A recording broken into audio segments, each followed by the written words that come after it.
后来今仔日是5·1劳动节，要祝福咱的劳工朋友节日快乐。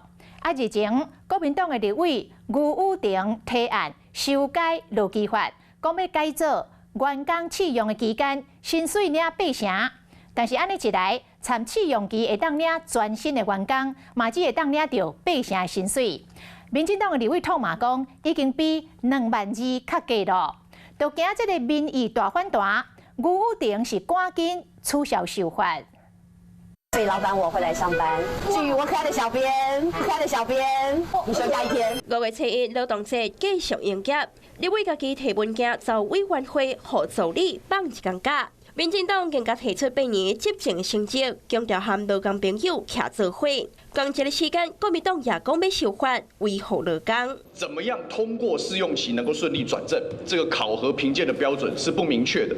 那在这些现行的状况底下，其实就常常衍生劳资纠纷，所以我们才做了这个修法的这个想法。国民党立委余武庭带头提案，拍算要修劳基法第15之1条，规定试用期袂当超过3个月，而且薪水袂当比应聘工作的80%也搁较低。立委王定宇更加骂讲，这是要甲台湾收做中国的模样。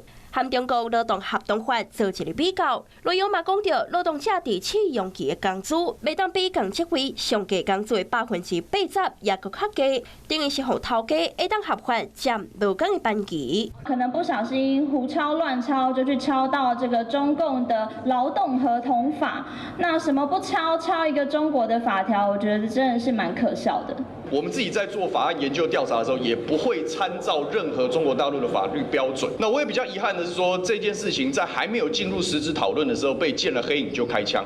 我要特别强调，这件事情绝对不可能有22K 的问题。独行明文规定的试用期会产生认知的偏差，余武庭决定提调草案修法。国民党团也赶紧拍火，又搁提案修正劳动基准法，全面推动1礼拜休2天。真正的目的是希望让我国劳工朋友能够在辛勤的工作5天之后，能够真正有完整而且充分的2天可以好好的休息。我们的工时是世界第6。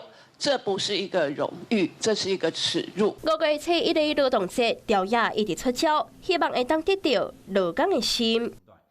Hello， 我是庄宇杰。想要抢先掌握最及时的新闻资讯吗？赶快订阅、按赞、开启小铃铛，锁定华视新闻 YouTube 频道。